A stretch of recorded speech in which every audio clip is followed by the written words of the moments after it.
valedictorians from 180 school districts, 159 counties.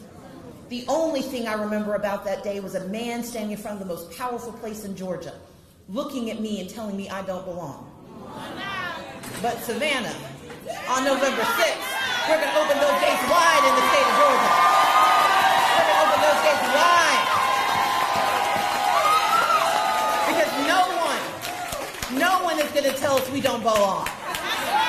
Because this election is about our chance to show Georgia who we are. This election is about our choice for the direction we're going to head in for the next 4 years. And we are going to show the world that we are Georgia. This is our state, and we're not going back. We're heading forward, and I need you to come with me.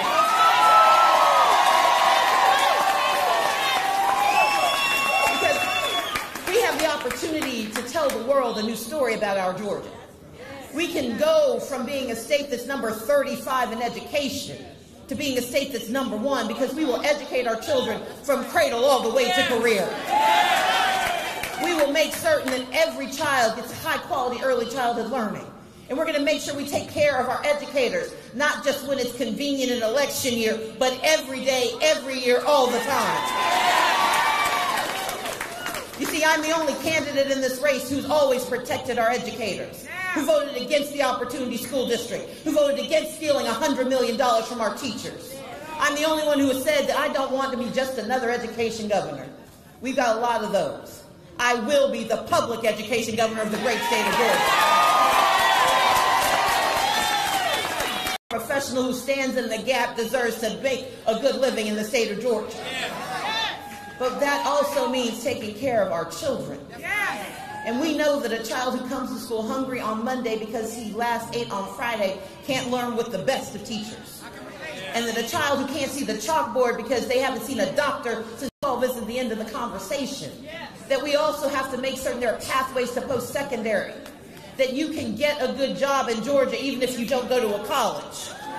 And I'm the only candidate proposing creating 22,000 apprenticeships in the state of Georgia, working with labor, working with the private sector, creating good paying jobs for Georgia. Now, there are those who say 22,000 is ambitious, but I'll tell you this. South Carolina has already done 17,000, and South Carolina is not about to be Georgia at anything.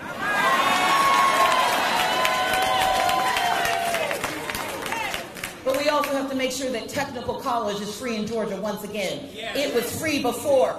The Great Recession made us take some steps back, but now it's time to start running ahead and make it free for everyone in the state of Georgia.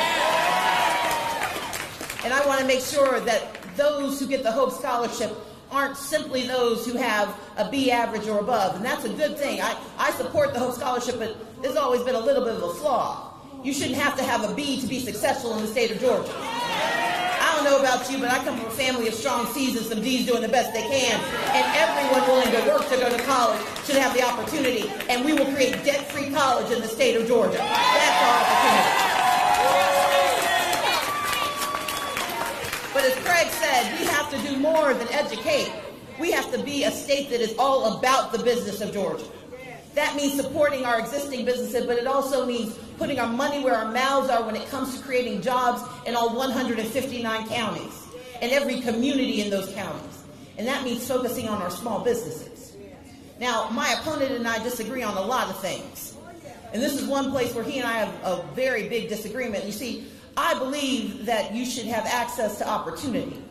You see, I met a woman named Pam in Macon who wanted someone to invest in her dream of creating a daycare center because she was raising her daughter's child and she was going to help her daughter go off to college, but she knew there were a lot of girls in that community that would never have access. They would drop out of high school because they couldn't get high quality daycare.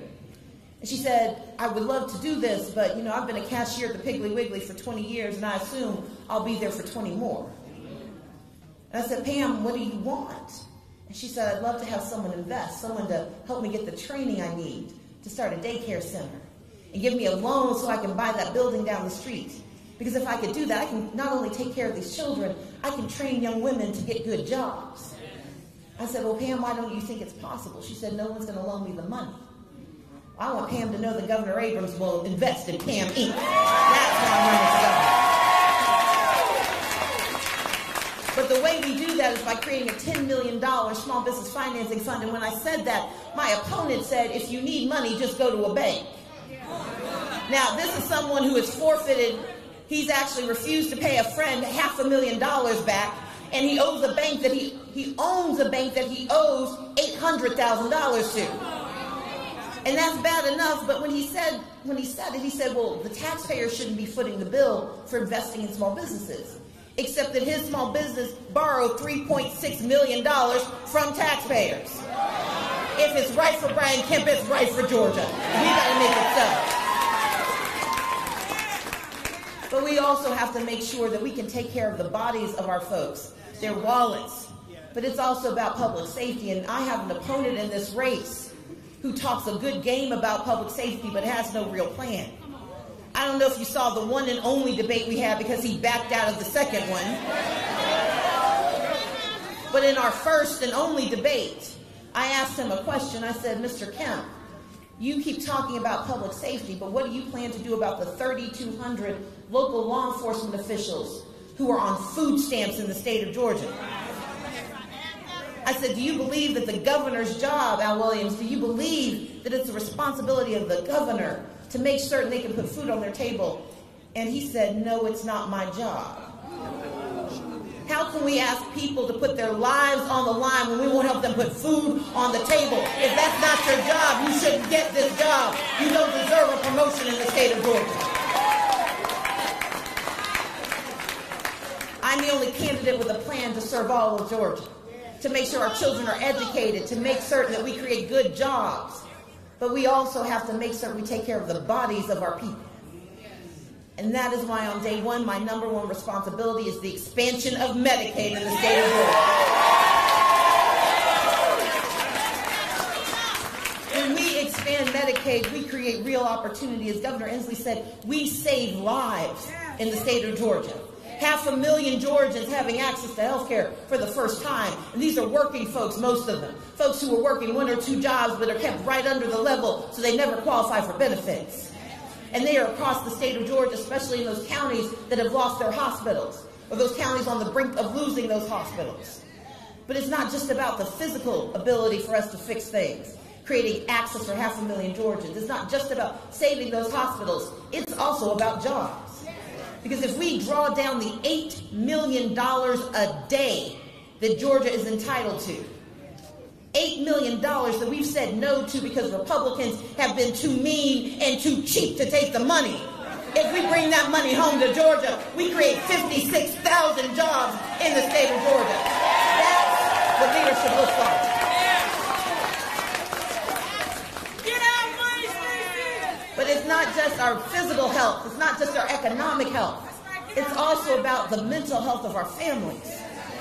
Because you see, in Georgia, the number one provider of mental health support and substance abuse is not our hospitals. It's our prison system. It's our jails, our sheriffs being asked to lock people up. Our police officers who are told to take people to jail and not to treatment. People who go to prison not because we're afraid of them, but because we don't understand how to help them. And for me, this is personal. I'm the second of 6 children. I have an older sister who's an anthropologist, a sister who's an evolutionary biologist, a brother who's a social worker, a sister who's a judge. But we've got another sibling, my brother Walter, that I don't get to list on that level of achievement because my brother dropped out of Morehouse College before his senior year. My brother dropped out because his addiction to drugs was stronger than his ambition to graduate. And he wandered for 14 years until he found himself incarcerated in 2014. And while he was in prison, my brother discovered that he is bipolar because that was the first place that was able to diagnose him. And he's likely been bipolar since he was 16 years old. So for half of his life, he was wandering not because he was a bad person, but because he didn't have access to the support and the health care he needed. Because our communities don't talk about mental health. We don't talk about the connection. And the problem is he got the health care he needed in prison. He got stable, he got sober, and he got released on early release because they said he was a productive member of society. They said, go forth and sin no more. But the problem was when he walked out of prison, they took his health care back. So the very medication that made him stable and sober was taken away, and they said, well, just go get a good job. You can get insurance through your employer. But no one's going to hire you when your last job was in the prison kitchen. And they said, well, find a good place to live, and you can just stay out of trouble, but no one's going to put you in an apartment and lease you an apartment when your last address was a state penitentiary. And so, shockingly, Walter relapsed. And he reoffended, and he was reincarcerated, and he will be on this cycle of retribution until we have a governor who believes in his redemption, and I will be the governor of the state of Georgia who believes in his redemption. We've got a lot of work to do, Georgia. We've got a lot of work to do, but we stand on solid ground. Well, I need you to get me over the finish line. In 24 hours, we will change the narrative in the nation. But we will only do it if the folks in this room find the folks who don't know they need to be in this room. We will only do it if the folks who voted early take the time to find those who don't know their votes count. I've got an opponent who not only is an architect of voter suppression, but he's a bald-faced liar. And I don't use that term lightly. I have worked hard in this election cycle to be as careful with my language as possible. But when he was told on Friday that he had once again failed in his job, instead of fixing the problem, he blamed the Democratic Party of Georgia. He made up a story like a 6-year-old trying to cover his tracks. And the problem is you don't get a promotion for failure to do your job. But y'all are the interviewers. Y'all are the interviewers. Now, he skipped his job interview on Sunday, but we got a second chance to evaluate him on Tuesday.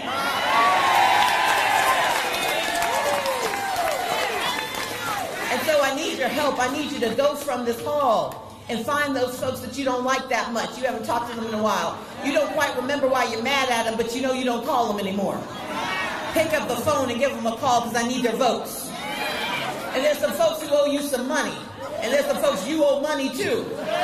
And you've been avoiding them, but you need to get over and go knock on their doors and say, Stacey Abrams needs your help because we got to win this election. And we've got some other folks on the ballot. We've got Sarah Riggs Amico, who's running to be the next lieutenant governor. I need her help. And we've got John Barrow, who you know well. We need him as a real Secretary of State. I need your help. We've got Charlie Bailey, who's running to be our Attorney General to protect our pre-existing conditions. I need your help. We've got Richard Keatley, who's running to be our Labor Commissioner to create good and better jobs in Georgia. He needs your help. Fred Swan, who's running for Ag Commissioner. We need your help with Fred. We need your help with Oda Thornton, who needs to be our next school superintendent. And if you want your utility bills to go down and your opportunities to go up, vote for Don Randolph and vote for Lindy Miller for the Public Service Commission. I need you to send Francis Johnson to Congress and make sure Lisa Ring goes with him.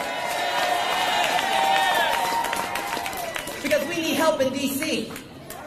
And I need you to go all the way down the ballot, vote for Adam Bridges, vote for everybody with a D by their name.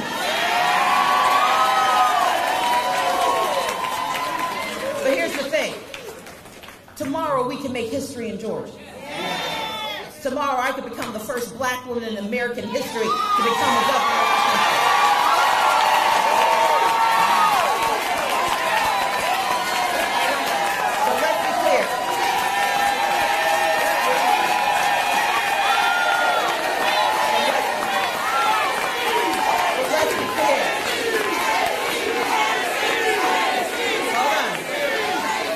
But let's be clear. Let's be clear. I don't want anyone to vote for me because I'm black. And no one on the ballot needs a vote because we're women. And I don't even want you to vote for us just because we're Democrats. You need to vote for us because we're better.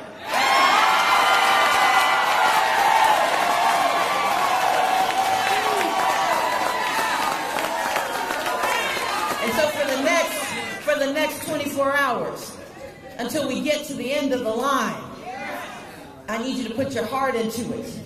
I need you to put your shoulders into it. I need you to put your voices into it. Because these are about our voices. Say our voices. This is about our votes. Say our votes. This is our time. Say our time. Because this is our Georgia. Say our Georgia. Because we are Georgia. We are Georgia. We are Georgia. We are Georgia. So let's get it done. Thank you so much.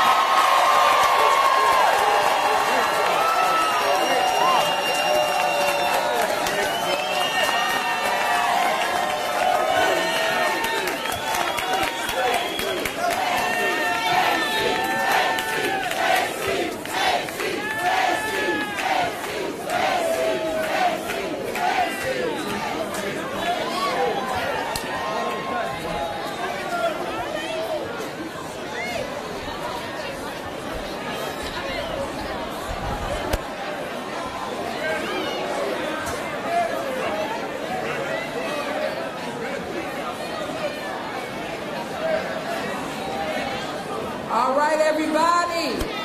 Thank you all so much.